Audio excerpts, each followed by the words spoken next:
గతంలో 2019 నుంచి 2024 దాకా జగన్మోహన్ రెడ్డి గారి పరిపాలన చూడండి. ఇప్పుడు ఏదైతే కూటమి ప్రభుత్వం 2024 గెలిచిన తర్వాత ఈ 5 నెలల్లో చూడండి ఏ ప్రభుత్వం జనాలకు అనుగుణంగా ఎళ్ళిందా? జనాలకి వ్యతిరేకతగా ఏదుందనేది ఈ 5 నెలల్లోనే తెలిసిపోయిద్ది. చూడండి గమనించండి. గత 5 నెలల నుంచి చూసుకుంటుంటే ఏదైతే సూపర్ సిక్స్ 5 నెలలకు ముందు ఏదైతే కూటమి ప్రభుత్వం ఇచ్చిన హామీలు చూస్తే అద్భుతంగా ఉన్నట్టు అద్భుతం సృష్టిస్తారు అనే విధంగా హామీలున్నాయి. సూపర్ సిక్స్ హామీలు చూడండి అసలు మామూలుగా గాదు. మీరు ఎంతమంది ఉంటే అంతమందికి అన్నీ ఎంతమంది ఉంటే అంతమంది పిల్లల్ని కనండి. ఎంతమంది ఉంటే అంతమంది స్కూలుకి పంపిస్తే ఒక్కొక్కరికి 15,000 ఇస్తామన్నాం. అదైతే అద్భుతం. అప్పుడైతే అందరు తల్లులైతే చాలా సంతోషించారు.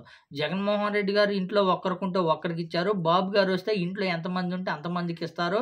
మాకు ఇబ్బందులు లేదు అనే విధంగా అనుకున్నారు. తర్వాత 15 సంవత్సరాల నుంచి 50 సంవత్సరాల మహి నెలకు 1500 ఇస్తాము. అకౌంట్‌లో పడే విధంగా చూస్తామన్నారు. అది తర్వాత ఉచిత బస్సు ప్రయాణం అన్నారు. తర్వాత సంవత్సరానికి 3 సిలిండర్‌లన్నారు. తర్వాత యువతలకు ఏదైతే ఉద్యోగం లేనోళ్ళకి నెలకు రూ. 3,000 ఉద్యోగం వచ్చేదాకా ఇస్తామన్నారు.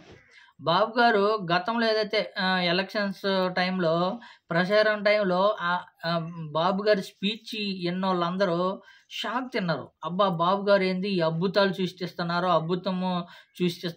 సంపద సృష్టించి ఆ సంపద అంతా మీకిస్తాను అని చెప్తున్నారు బాబు గారు. జగన్మోహన్ రెడ్డి గారు ఏదైతే వచ్చిన తర్వాత ప్రతి ఒక్కరి అకౌంట్‌లోకి డబ్బులు పడే విధంగా బటన్ నొక్కితే అకౌంట్‌లో పడే విధంగా జగన్మోహన్ రెడ్డి గారు ఇచ్చారు. బాబు గారు వచ్చారంటే అంతకు మించి డబుల్ ఇస్తామంటున్నారని జనాలు ఆశపడి కూటమి ప్రభుత్వాన్ని గెలిపించారనే చెప్పుకోవచ్చు. ఎందుకంటే బాబు గారు చెప్పిన హామీలు ఆ స్థాయిలో ఉన్నాయి. ఇంక ఏ మనిషి పని చేయాల్సిన అవసరం లేదు. మొత్తం మేము మీ ఇంటి దగ్గర కూర్చుంటేనే మొత్తం మీకు అందిస్తామనే విధంగా బాబు గారు ప్రకటించారు హామీలు. సూపర్ సిక్స్ హామీలు ఆ స్థాయిలో ఉన్నాయి. కానీ గెలిచిన తర్వాత చూస్తే మొత్తం రివర్స్.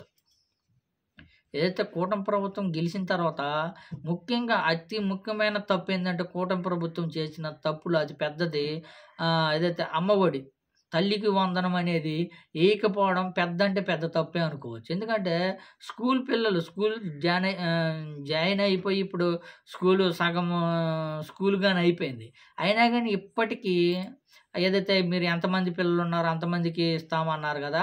ఆ 15,000 అనేది ఇప్పటికీ వేయకపోవడం ఒకటి.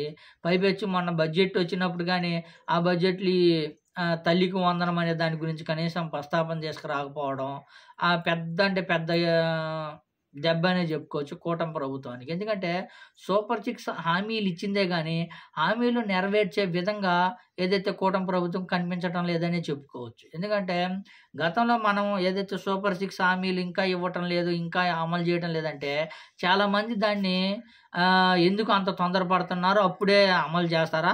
ప్రభుత్వం వచ్చినమ్మటే మీకు అమలు చేస్తారా? తొందర ఎందుకు మీకు అనని చాలామంది కామెంట్స్ పెట్టారు. కానీ బడ్జెట్‌లో చూస్తే కనీసం ఏదైతే సూపర్ సిక్స్ గురించి కనీసం బడ్జెట్ కేటాయింపులో గానీ పెద్దగా దాని గురించి చర్చించింది గానీ లేదు.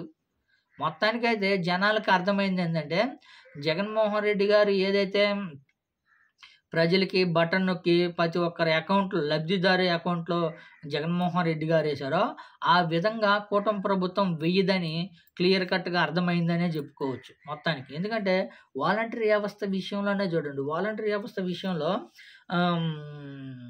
మేము జగన్మోహన్ రెడ్డి గారు 5,000 ఇస్తున్నారు.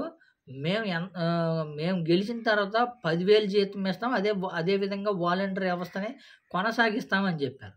కానీ నిన్న మంత్రి గారు గాని చెప్పారు. ఎలా వాలంటరీ వ్యవస్థ కొనసాగించం గానని కుండబద్దలు కొట్టినట్టుగా చెప్పారు. దాన్ని బట్టి అర్థమవుతుంది. కూటమి ప్రభుత్వము తప్పు మీద తప్పు పెద్ద తప్పులు చేసుకుంటా పోతుందనని క్లియర్‌గా అర్థమైపోతుంది. పైపెచ్చు ఎలక్షన్స్‌కి ముందు బాబు గారి స్పీచ్‌లు ఇన్నోళ్ళు ఎవరైనా సరే ఇప్పుడు షాక్ తినాల్సిందే. ఆ స్థాయిలో స్పీచ్ అదరగొట్టారు. సూపర్ 6 ఇస్తాము. మీరు ఇంటి దగ్గరే ఉండి పని కల్పిస్తాము. ఇంటి దగ్గర కాకపోతే మీకు ఎక్కడైనా గార్డెన్‌లో కట్టించి గార్డెన్‌లో ప్రపంచ కంపెనీలకి అనుసంధానం చేసి, ప్రపంచ కంపెనీలకి పనిచేసే విధంగా మీకు పని కల్పిస్తాము. అదే ఉద్యోగం వచ్చేదాకా నెలకు 3,000 మేము మీకు నెల నెల ఇచ్చేస్తాము అనేదొకటి. నెలకు 1,500 ప్రతి మహిళకి ఇస్తామన్నదొకటి. ఇలాంటి చాలా అంటే చాలా హామీలిచ్చారు. కానీ గెలిచిన 5 నెలలైనా సరే బడ్జెట్ కేటాయించినా గానీ దాన్ని ఊసే లేకపోవడం జనాలకి షాక్ తగిలిందని చెప్పుకోవచ్చు. మొత్తానికైతే కూటమి ప్రభుత్వం ఈ 5 నెలల్లో ఏదైతే హామీల్లో ఆహ్, ఏదైతే ఉచిత గ్యాస్ అనేది ఒకటి అమలు చేసింది. తర్వాత పింఛన్ విషయంలో గానీ బాగానే చేసిందని చెప్పుకోవచ్చు. మొత్తానికైతే 100కి 100కి ఆహ్, 50% 50% కూటమి ప్రభుత్వం ఉందనే చెప్పుకోవచ్చు. మిగతా విషయాలలో కూటమి ప్రభుత్వం డల్ అయిందనే చెప్పుకోవచ్చు. ఎందుకంటే ఇంకో విషయం ఏందంటే ఇప్పుడు జరిగిన 5 నెలల్లో చాలా అంటే చాలా దారుణమైన సంఘటనలు జరిగాయనే చెప్పుకోవచ్చు. మామూలుగా కాదు. దారుణాతి సంఘటనలే జరిగాయని చెప్పుకోవచ్చు. వాటిల్లో కూటమి ప్రభుత్వం ఫెయిల్ అయిందని చెప్పుకోవచ్చు. ఏదో మహిళల రక్షించే విషయంలో గానీ, మహిళలు, చిన్నారులు వాటి విషయంలో కూటమి ప్రభుత్వం ఫెయిల్ అయిందని చెప్పొచ్చు.